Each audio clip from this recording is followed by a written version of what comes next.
हमारे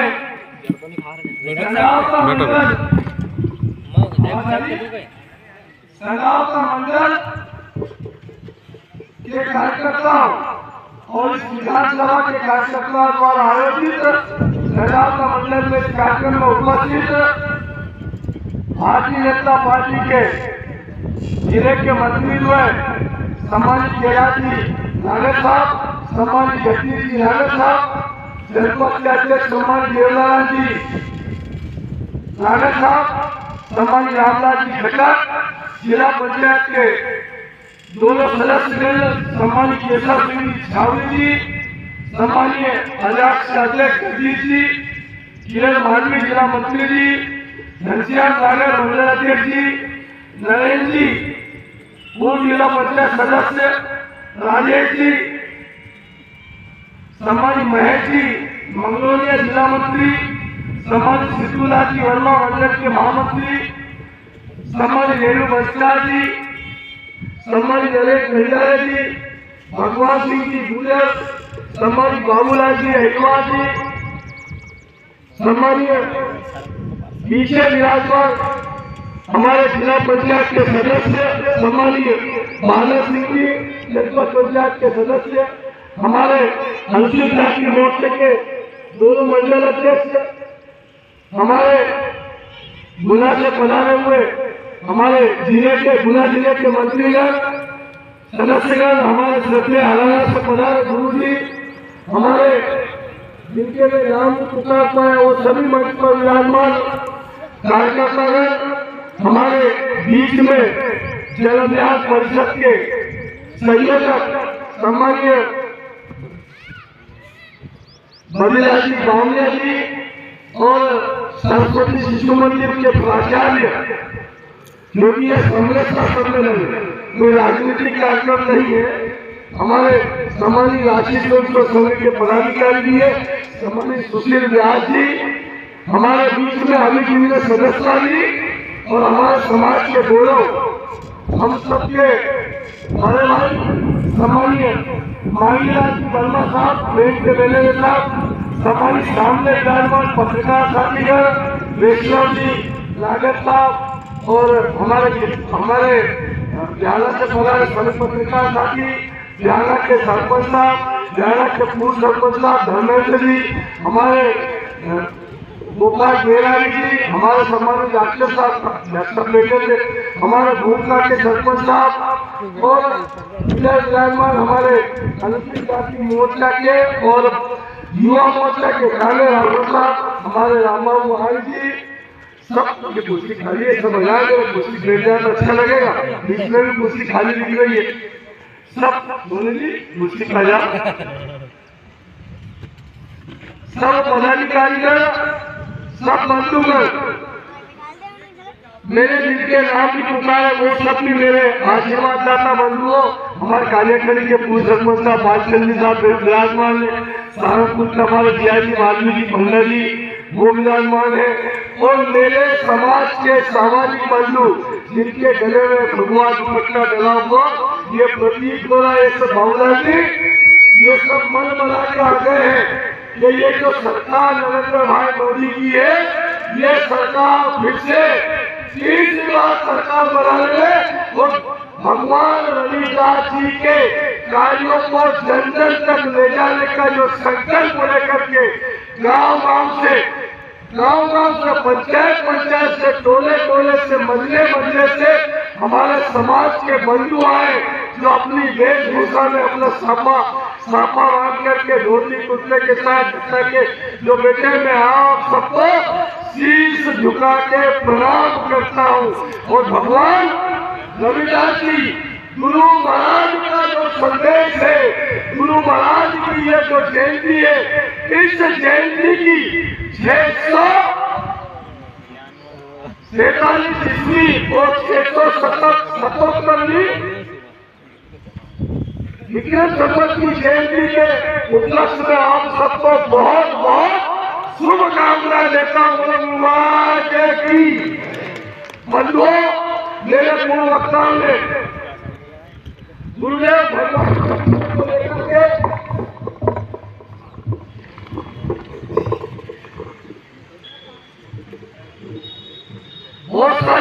रखी।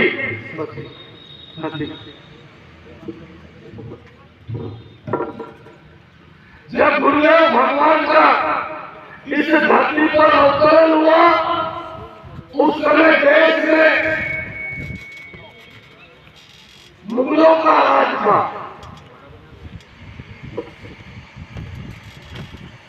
आतंक था मुगलों का। ऐसा बताते हैं कि उस काल में सनातन संस्कृति का और हिंदू समाज का अगर कोई नाम लेता था, कोई प्रचार प्रसार करता था हिंदू धर्म का, तो उसको जेल में डाल दिया जाता था। भगवान की पूजा पद्धति पर, भगवान की साधना पर मुगल साम्राज्य की योग की।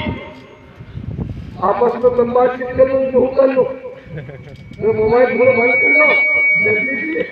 ये जात का लोग लग जाए तो अपना मेहमानों को पड़ जाता है। हाँ, और ये अपने को आशीर्वाद देता है। ये तो मोदी है तो उनकी है, मोदी जी है तो अपने साथ जो कांग्रेस में लोग करेंगे अपने को बराबर से। ये सब बात में बताऊंगा। हाँ, ये कांग्रेस में बात को नहीं बैठने दिया। ये सब बातें बताने वाला हूँ। और मैं भगवान की, जब भगवान का जन्म होता है तो लोग जो भेदभाव की बात करते हैं, मैं वहां से शुरुआत करूंगा। वो भक्ति का काल था। भक्ति काल से समाज को जगाने का काम उस समय करना था। समर्थ रामानंद भगवान, जिनको रामदास स्वामी भी कहते हैं, उनका काल था। और रामदास स्वामी ब्राह्मण समाज के उस समय के सबसे बड़े संत थे। गुरुदेव भगवान के पूज्य पिताजी, जिनको संतोष दास और रोहिदास के नाम से जाना जाता था, गुरुदेव भगवान की माता कर्मा देवी उस समय बनारस, जो काशी की आप बोलते हैं इसको काशी जी में, बनारस में गुरुदेव भगवान का जन्म का ऐसा बताते हैं। काशी के पास में गांव में हमारे गुरुदेव भगवान के पूज्य पिताजी उस समय का जो काम था हमारा समाज का, वो काम क्या करते थे, मैं इस मंच के माध्यम से बताना चाहता हूँ। हमारे गुरुदेव भगवान उस समय के जो चर्मकार समाज के लोग काम करते थे, उस समय के चर्मकार समाज के उस बनारस के, उस उत्तर प्रदेश के सबसे बड़े परिवार में थे। और उनका अपना कारखाना था, उनकी अपनी फैक्ट्री थी मेरे गुरुदेव भगवान की। और वो फैक्ट्री थी खाली जूते बनाने की नहीं थी। उस समय कृषि में उपयोग में आने वाले चरस में जो चरस में चमड़ा लगता था, चमड़े की बनती थी। मसक बनाने का काम करते थे, पेटी बनाने का काम करते थे, चमड़े की पेटी बनती थी, चमड़े की ढूंढनी बनती थी जो लुहार काम में रहता है, चमड़े के बेल्ट बनते थे, चमड़े की खोगी बनती थी जो घोड़े के ऊपर कसाती है, घोड़े की टाप बनती थी, तलवार की न्याल बनती थी। ऐसे बड़ा कारोबार गुरुदेव भगवान का था। गुरुदेव भगवान के पिताजी और साथ में जोड़ी बनाने का काम भी करते थे।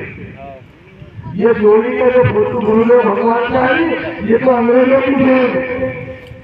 ये जोड़ी का फोटो लगा के जो देख रहे हैं गुरुदेव भगवान काम कर रहे, ये तो हमें तथाकथित सरकार आजादी के बाद का फोटो है। ये आजादी के बाद हमें पीछे बिठाने का काम करा था, इसलिए फोटो लगा दिया गुरुदेव भगवान।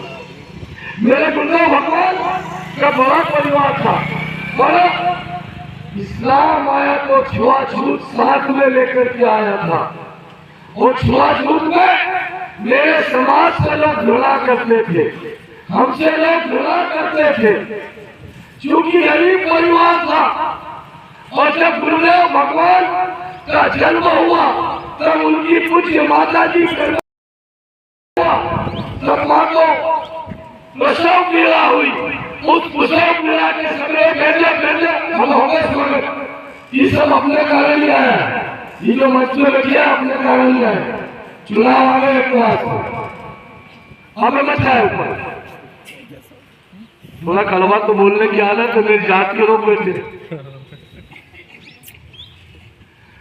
गुरुदेव भगवान जब माता जी को गर्भ पीड़ा हुई तो बनारस के उस गांव में गुरुदेव भगवान की तरफ से पूछा कि किसी दाई को लेकर के आए और इनको प्रसव पीड़ा हो रही है। पूरे गांव में डोली बुझा दी पर कोई दाई नहीं आई, दाई नहीं है। प्रातः काल से ऐसी स्थिति बनी।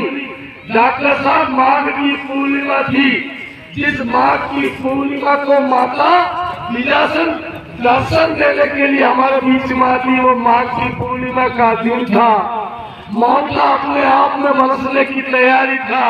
आंधी तूफान चल रहे थे, खूब तूफान आ रहा था, आंधी आ रही थी।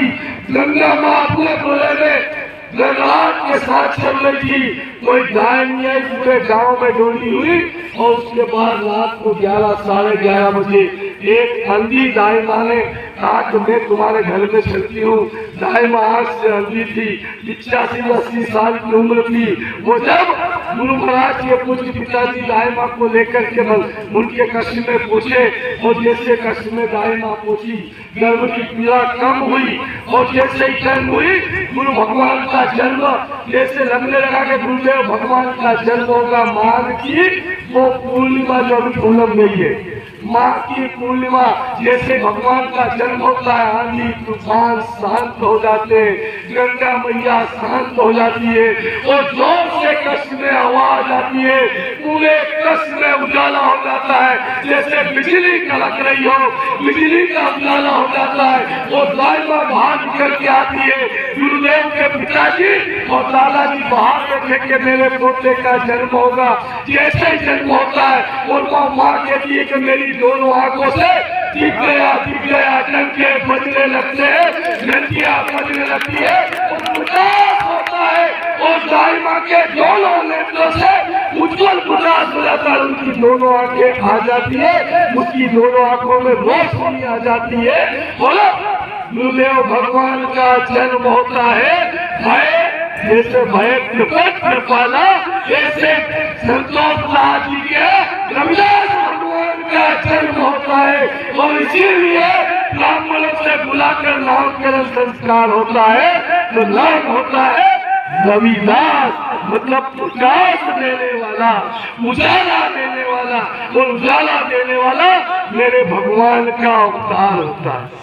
हम लोग कोई सिखाने गई हमें हम दिया कहीं कृष्ण का अवतार का सही हुआ तो नहीं, रातें हुए तो नहीं, आंधी तूफान में हुआ तो नहीं। मैं अभी ऐसी बैठक हमारी बावलिया में होली, हमारे बड़े भाई रतन सिंह जी राजपूत बड़े अच्छे संत भगत है, ईश्वर की भक्ति में लीन है। जैसे अभी जगदीश जी का भाषण होना था तो उनने मुझे बताया सुशील जी रविदास जी भगवान के इसके पूर्व में 7 बार जन्म हुए। वो 7 बार उनके जन्म हुए, ये बात ब्राह्मणों ने बताई। उनको बताया कि ये हमारे अवधेश्वर जी भगवान जो निर्माण हो गया उनके प्रवचन में बात आती है। रविदास भगवान के 7 जन्म और हुए थे और 7 जन्म उच्च कुल में हुए थे। तो जब 6वें जन्म के बाद रविदास भगवान ने प्रार्थना करी कि सब लोग मेरे चरण सुनते, मेरे पैर पखारते, मेरे प्रवचन सुनते, हे भगवान अगली बार अगर भारत भूमि में जन्म दे तो ऐसी जगह जन्म देना कि लोग मेरे चरण नहीं पखारे, मेरे पैर नहीं भले मेरे पैर नहीं पूछे। तो जो 7वां जन्म हुआ वो मेरे भगवान का, जो 7 बार के जन्म हो चुके थे, 8वां जन्म हुआ वो एक शूद्र परिवार में उनका जन्म हुआ था। उनके कोई पैर नहीं पड़े और पूर्व जन्म का ऐसा बताते कि संस्कार देते हैं और पूर्व जन्म का संस्कारों का चमत्कार था कि मेरे रविदास भगवान जैसे जैसे बड़े होते गए वैसे वैसे विलक्षण बुद्धि के हो गए और 8 से 12 साल की उम्र में उन्हें सारे शास्त्रों का ज्ञान हो गया, स्मृति गए, संतों के बीच में रहने लगे। साधु संतों से सत्संग करने लगे। बनारस में जन्म हुआ था तो बनारस में बड़े बड़े संतों के प्रवचन होते थे। उन संतों के सत्संग से उन्होंने चारों वेद 18 पुराण का अध्ययन कर लिया और समाज की सेवा राम जी की चिड़िया राम जी का किया। कोई किसान आता कि मैं तो दे गया तो ओला फाला गिर गया, अब चरस कैसे बनूं मम्मी के चरस ले जाओ। कहीं का आया कि मेरे घोड़ा घोड़ी का खोगी टूट गया, वो खोगी बना के उसको ले जाओ ले जाओ। पिताजी ने देखा कि तो 3 कटेला कर देगा, ज्यादा दिन देगा तो ये गड़बड़ कर देगा। भगवान की रविदास जी भगवान का एक सुंदर कन्या देख करके और सुंदर कन्या के साथ में जिसका लोलाबाई का विवाह कर दिया और उन्हें कि ये सब गड़बड़ करेगा तो बाकी भाइयों को ले जाके एक झोंपड़ी दे दी कोने में और उन्हें कि तुम यहाँ रहो, पिताजी की तुम तुम्हारा काम अलग करो, हम हमारा काम अलग करेंगे। उस अलग झोंपड़ी में मेरे भगवान रहने लगे। दिन में लोगों की जोड़ी सुधारने का काम करते और शाम को सत्संग का काम करते, लोगों को बिठा के राम जी का गुणगान गाते थे। ऐसा सत्संग उनका, ऐसा सत्संग ऐसे वो करते हुए